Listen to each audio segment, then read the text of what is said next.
Welcome sa Marina! Sabay na sa biyahita!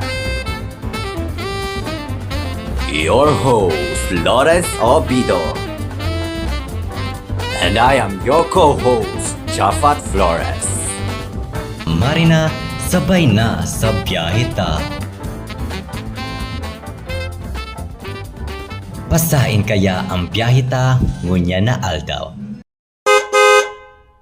Ngayon, may special guest tayo na literal na nag-iipon ng energy at confidence before clinical duty.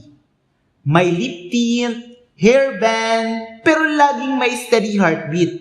Meet Christine Joy Nacor, a second-year nursing student from Tancholing College. Hindi lang siya sharp sa IV insertion. Sharp din siya sa pag-handle ng pressure. Christine, before ka maging future registered nurse, ano naman yung fun fact na minsan hindi alam ng classmates mo?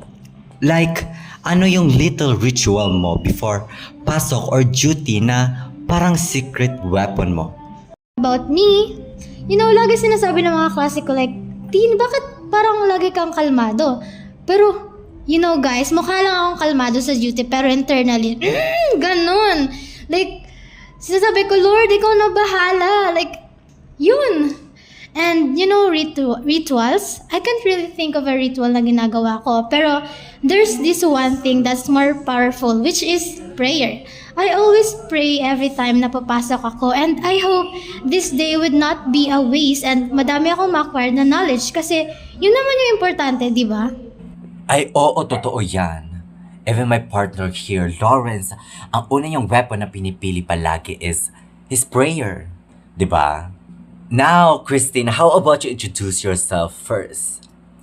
And ano yung una mong iisipin pag sinabi mong student nurse ako?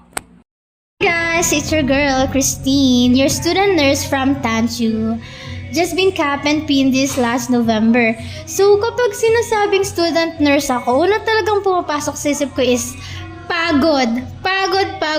Pero hopeful. Like, hindi pa naman ako RN, pero araw-araw akong natututong maging mas patient. Hindi lang sa patients, pati na rin sa sarili ko. Student nurse ako, nakabado lagi, pero lalaban. Yung tipong may notes sa bag, ay bag sa mata, pero may pangarap sa puso. Yun!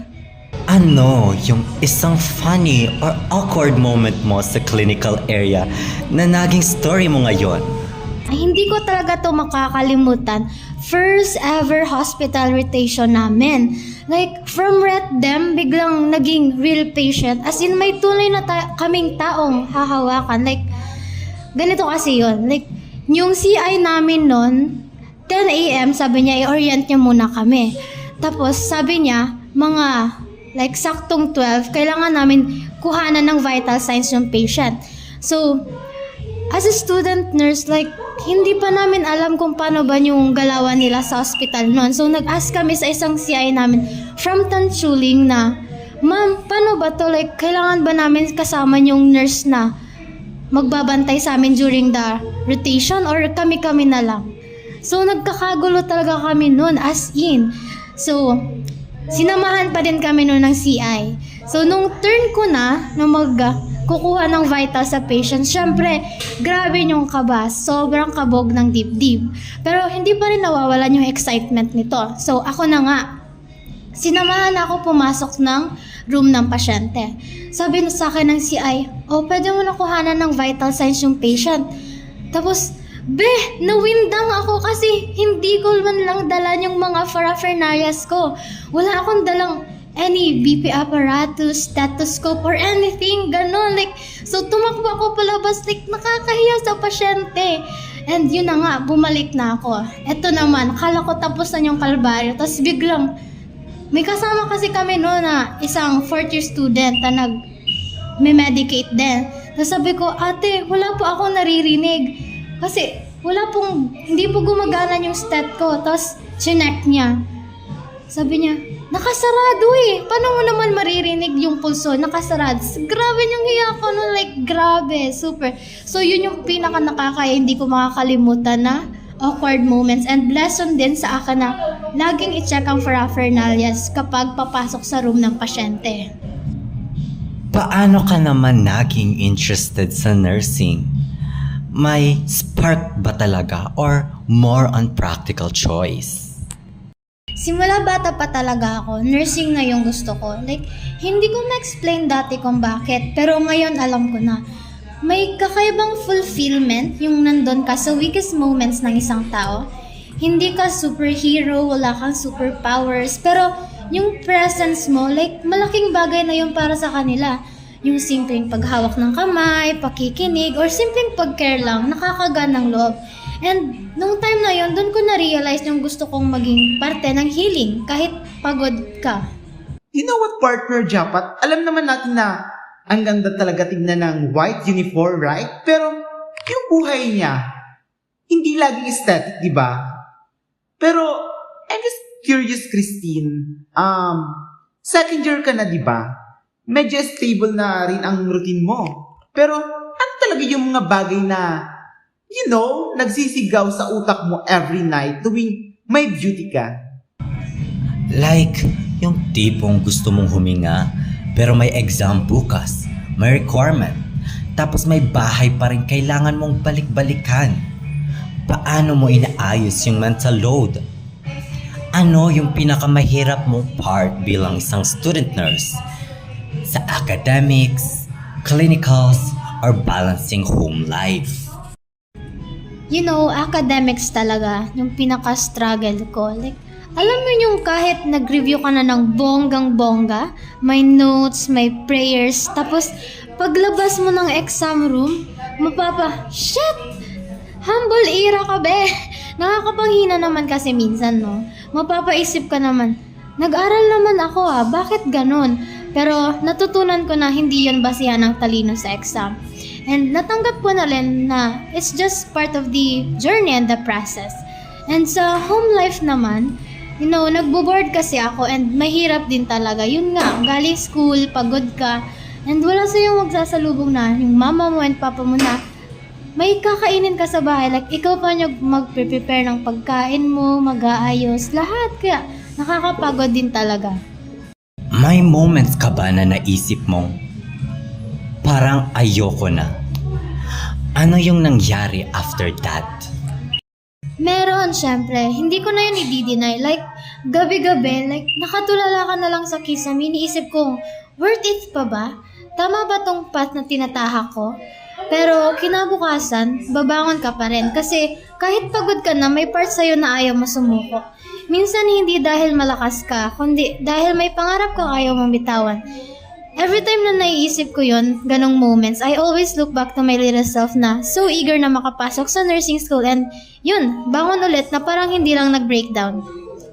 Paano mo hinaharap yung pressure mula sa expectations sa school, family, or even sa sarili mo? Ang hirap ng expectations, no? Wala naman sa akin na expectation masyado yung pamilya ko. Like, hindi naman nila ako pinipressure. Ang nakaka-pressure lang is yung expectation ko para sa sarili ko. Yung tipong gusto mong maging magaling, ayaw mong magkamali, ayaw mong makadismaya. Pero natutunan ko na hindi ko kailangan maging perfect student nurse. I just need to have that willingness to learn. And doon na gumaan yung pressure para sa sarili ko. Pero you know what, Christine? Hindi ka pa nagsasalita pero ramdam ko na yung pagod, ha? Pero grabe, Christine, kahit pagod, parang may aura ka pa rin. Like, okay lang ako. Oo, pansin ko din. Like, paano ka nagiging fresh kahit parang wala kang tulog?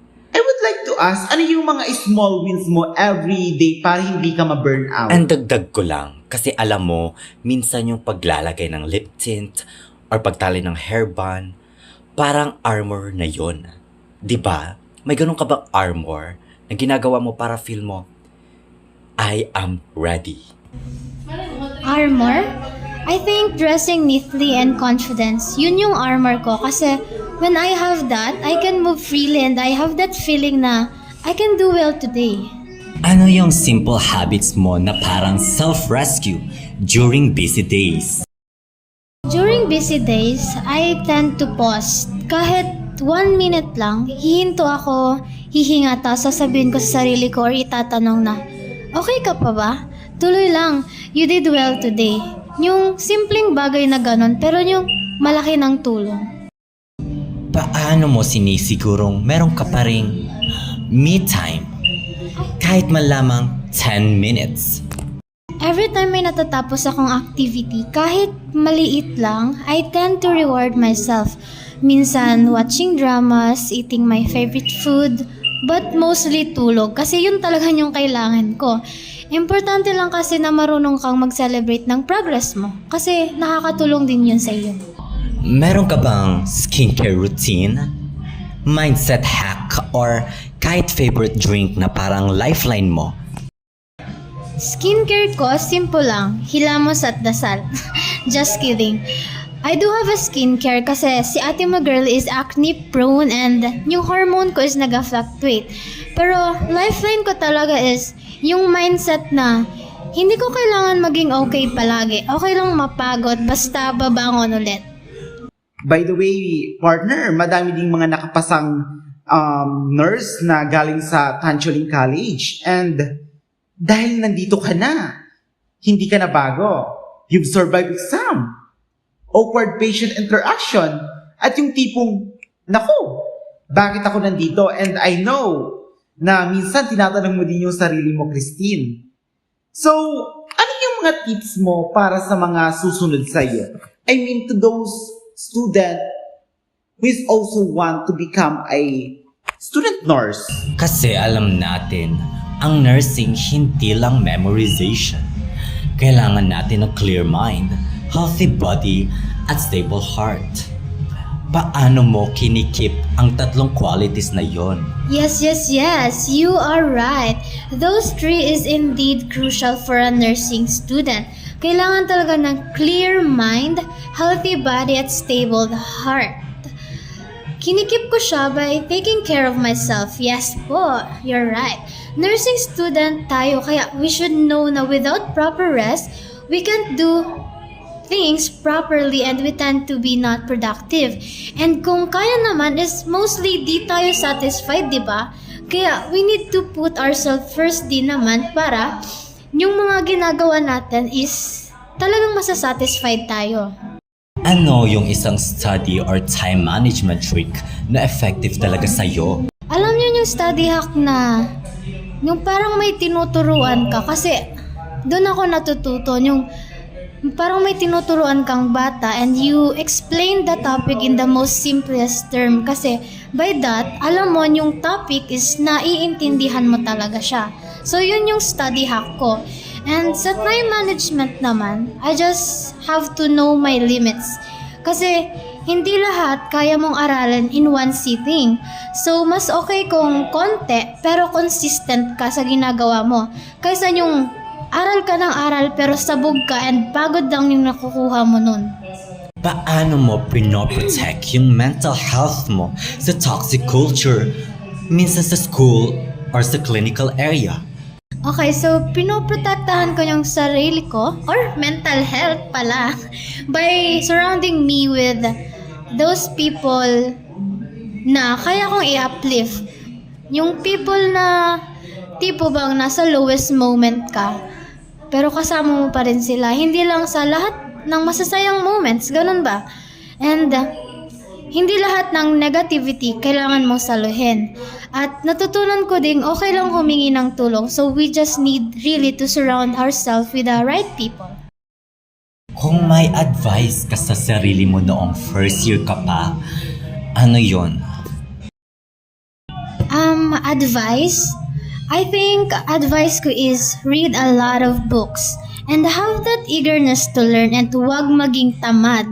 Kasi sa program na ito, like, hindi lang basta-basta pasado ako, okay na yun. Kasi pagkatapos nito, buhay niyong hahawakan natin, buhay niyong hahawakan ko. Kaya, kailangan talaga, you have that eagerness to learn. And continuous process of learning talaga pag sa nursing. And also be kind to yourself kasi hindi ka naman bobo, pagod ka lang talaga. So you just need some time or me time to rest. Ano yung isa o dalawang bagay na sana alam mo before ka mag-nursing? Yung bagay na mahirap talaga siya. Yun yung sana alam ko talaga sa una na literal na mahirap. Pero okay naman kasi rewarding naman kaysa sa inaakala ko. Kasi every time na may hinahawakan or nahahandle akong patient is very rewarding and fulfilling sa feeling na nakakatulong ako sa kanya. And I can help to alleviate his pain. And lastly, ano ang gusto mong message na ibigay sa mga upcoming nursing students na takot na mawala ang kanilang freshness? You know guys, huwag kayong mag-alala or matakot na mawala yung freshness nyo kasi hindi naman siya mawawala dahil sa nursing.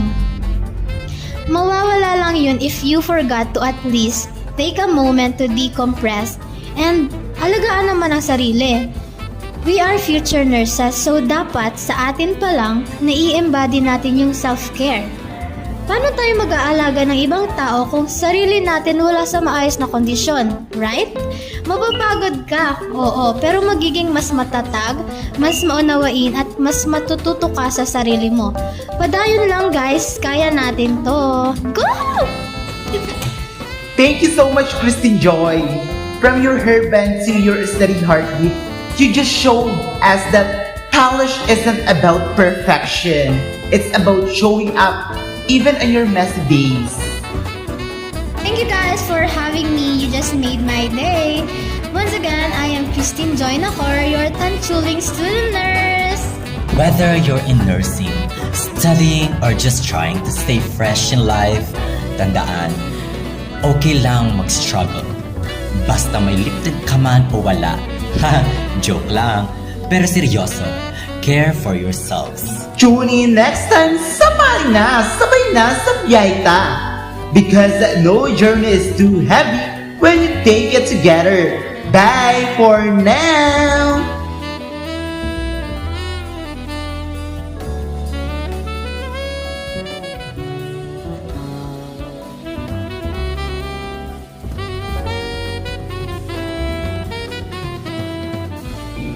Marina, sabay na sa biyahe ta.